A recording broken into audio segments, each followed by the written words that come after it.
Okay, so you want to own a private jet. Buy the aircraft, park it at an airport, hire a couple of pilots, and suddenly you can leave whenever you want. No airport security lines, no commercial schedules, no crowded terminals, no strangers sitting 3 feet away from you. Just your own aircraft waiting whenever you need it. That's the picture most people's heads create. A private jet looks like the ultimate symbol of wealth. But here's the number that breaks that picture completely.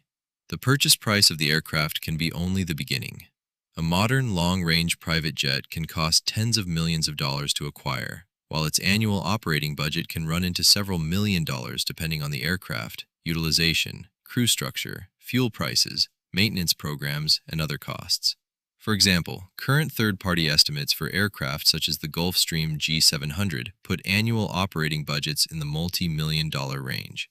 And that means something very important. Owning the jet isn't the expensive part. Keeping the jet ready to fly is the business. Because a private aircraft isn't like buying a luxury car. A car can sit in your garage for 3 months and cost you almost nothing beyond depreciation and insurance. A private jet can sit on the ground for 3 months and still require pilots, insurance, hangar space, training, maintenance planning, management, software, inspections, and other fixed expenses. The machine may not be moving, the expenses are. And that's where the economics of private jet ownership become fascinating.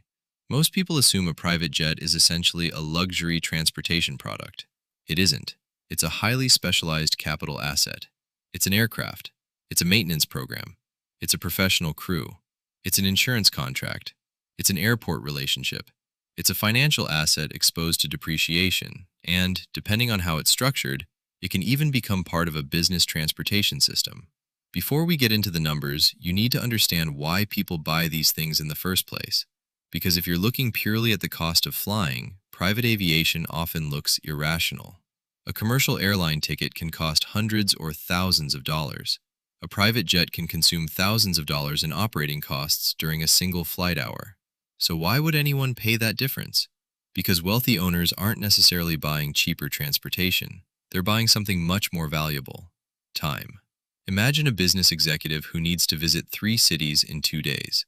With commercial aviation, the schedule is built around the airline. You arrive at the airport early, you go through security, you wait, you board, you fly, you land, you wait for luggage, you find transportation. Then you repeat the process. With a private aircraft, the entire system can be reorganized around the passenger. And that difference can become economically meaningful when the person sitting inside the aircraft controls a company worth hundreds of millions or billions of dollars. If 1 hour of that person's time can influence a major contract, investment decision, acquisition, production facility, or negotiation, then saving several hours isn't just a luxury. It can have economic value. And this is the first misconception about private jets. The owner isn't necessarily paying for the airplane. They're paying for control over their time. But that doesn't mean the economics automatically work. In fact, one of the biggest mistakes wealthy buyers make is confusing the value of the experience with the economics of ownership. Let's say you find a private jet listed for $20 million. You have $20 million. You buy it. You might think the transaction is finished. It isn't even close. Because now you own an aircraft that needs somewhere to live. It needs people to operate it. It needs fuel. It needs inspections. It needs maintenance. It needs insurance. It needs training. It needs software. It needs navigation data. It needs records. It needs scheduled inspections. It needs unscheduled repairs. And eventually, it needs expensive components replaced. The Federal Aviation Administration's own aircraft cost guidance separates aircraft ownership economics into categories such as hangar costs, insurance, depreciation, financing, fuel and oil, maintenance, and other operating expenses. In other words, aviation economics has the same basic structure as many other capital-intensive businesses. There are fixed costs, and there are variable costs. The fixed costs exist whether the aircraft flies or not. The variable costs increase when you fly more. And understanding the difference between those two categories is one of the most important things you can understand about private jet ownership. Because here's the strange part. The less you fly, the more expensive each flight can become. Think about it. Suppose you have $2 million of annual fixed ownership expenses. If you fly 400 hours, that's $5,000 of fixed cost allocated to every flight hour. If you fly only 100 hours, you're allocating $20,000 of fixed cost to every flight hour. Nothing about the aircraft changed. The pilots didn't necessarily become more expensive. The hangar didn't suddenly become larger. The insurance company didn't care that you flew less. But the economics per hour changed dramatically. This is called utilization economics, and it explains why private jet ownership can make sense for one person and make absolutely no financial sense for another. The first major cost is obvious: the aircraft itself, and the price range is enormous. A small light jet might cost several $1 million. A midsize aircraft can move into the tens of millions. Large cabin, long-range aircraft can cost many tens of millions, and the newest ultra-long-range aircraft can approach or exceed $80 million, depending on configuration and market conditions. For example, current market estimates put the Gulfstream G700 around the high $70 million range, while pre-owned estimates vary depending on the aircraft and configuration. But purchase price doesn't tell you whether the aircraft is economically attractive, because two jets that cost $50 million can have completely different economics. One may be newer. One may have different maintenance requirements. One may burn more fuel. One may have better resale demand. One may have a stronger engine support program. One may have better range. One may require a different crew structure. One may be easier to charter. And one may depreciate differently.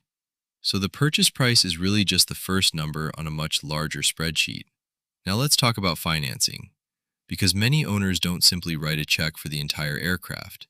Aircraft financing can turn a massive upfront purchase into a combination of equity and debt. But debt introduces another cost: interest. And unlike a consumer car loan, the financing of a high-value aircraft can involve substantial underwriting, collateral considerations, operating history, and financial requirements. So imagine an aircraft costing $60 million. If the buyer finances half of it, $30 million is borrowed. Even before fuel enters the equation, the owner now has a significant financial obligation attached to the aircraft. And that changes the economics.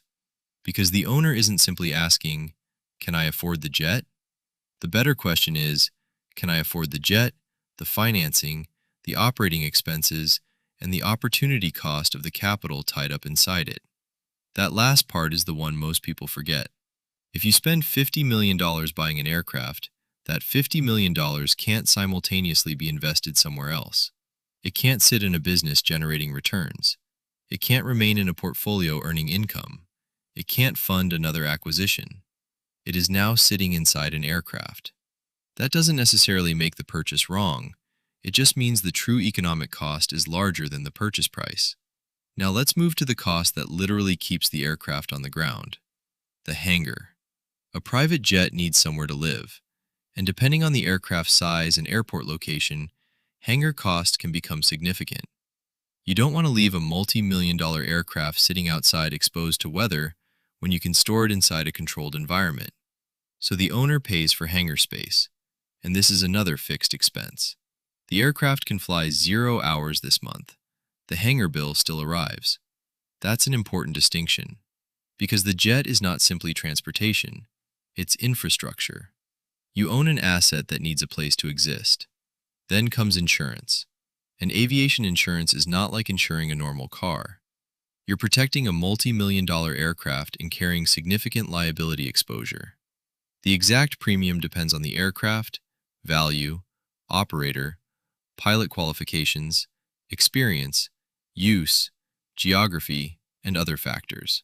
You don't simply buy a private jet, you buy an entire operating system. The aircraft may cost $50 or $60 million, but that's only the beginning. Take fuel alone. A large business jet can burn roughly 500 gallons of fuel per hour. At $6 per gallon, that's about $3,000 an hour just for fuel. And that's before maintenance, crew, insurance, landing fees, handling, management, and depreciation. Then comes maintenance. Aircraft operate under strict inspection and component life requirements. Some costs are predictable, Others can arrive suddenly and run into millions. There's also downtime when the aircraft is undergoing major maintenance. It isn't available, even though you're still carrying many of its fixed costs. And then there's depreciation. Imagine buying a jet for $50 million and selling it 5 years later for $40 million. You may never write a $10 million check, but economically, you still lost $10 million in asset value. That's why serious owners look at total cost of ownership, not just the purchase price. But here's where the economics become interesting. A private jet can also be a time saving asset. Imagine a CEO who saves 3 hours on a business trip. If those hours allow them to close a major deal, meet investors, or solve a critical problem, the aircraft may create value far beyond the cost of the flight. But this only works if the owner actually has valuable time to save. Utilization is critical. Someone flying 50 hours a year may struggle to justify ownership. Someone flying 500 hours may have a completely different calculation. Why? Because many costs are fixed. The more you use the aircraft, the more effectively those costs are spread across each flight hour. And that leads to another question. Why own a jet at all? You could charter. You could buy fractional ownership. You could use a jet card. Chartering converts ownership into a variable expense. Ownership gives you control and availability, but also responsibility and fixed costs. Some owners also charter their aircraft when they aren't using it. That can generate revenue and offset some costs, but revenue isn't profit. Chartering adds flight hours, maintenance, wear, scheduling complexity, and reduces exclusive availability. So the owner is always making a trade-off: more utilization and potential revenue versus less flexibility and more wear. And sometimes, a private jet isn't an investment at all. It's a consumption asset. The owner may simply value privacy, convenience, flexibility, comfort, security, and time. The real question isn't always, does the jet make money? It may be, does the value I receive justify the total economic cost? Then there's opportunity cost. If you have $60 million available, you could buy the aircraft or invest that capital elsewhere. The jet may create time savings and business opportunities, but you're still giving up whatever return that capital could have generated. This is why wealth alone doesn't determine whether ownership makes sense. Flight hours, business travel, geography, time sensitivity, security, family needs, and alternative aviation options all matter. Consider a simple example. Suppose a $60 million aircraft flies 400 hours a year and costs roughly $4 million annually to operate. That works out to about $10,000 per flight hour. But if the same aircraft flies only 100 hours, the annual cost might still be around $2.5 million. Now the effective cost becomes $25,000 per flight hour. Same aircraft, same hangar, same insurance, completely different economics. That's why utilization can make or break private jet ownership. And the story doesn't end there. Private jets are not perfectly liquid assets. Their resale value depends on age, flight hours, engine condition, maintenance history, configuration, market demand, overall economic conditions. So buying a jet because you expect it to hold its value can be risky. There's also the psychological side. The richer you become, the easier it is to afford a private jet. But the smarter you become, the more carefully you calculate whether you should own one. Because you're not really buying a plane. You're buying a system designed to convert money into time, and time into flexibility. For the right owner, that flexibility can create enormous economic value. For the wrong owner, it becomes a beautiful machine sitting inside a hangar, while the meter keeps running. That's the real economics of owning a private jet. If you enjoyed this breakdown, like the video, subscribe to EcoNexus Prime, and share it with someone who thinks owning a private jet is simply a matter of buying the aircraft. Because now you know, You're not buying a plane. You're buying a permanent operating system, and that system has a price. Thanks so much for watching.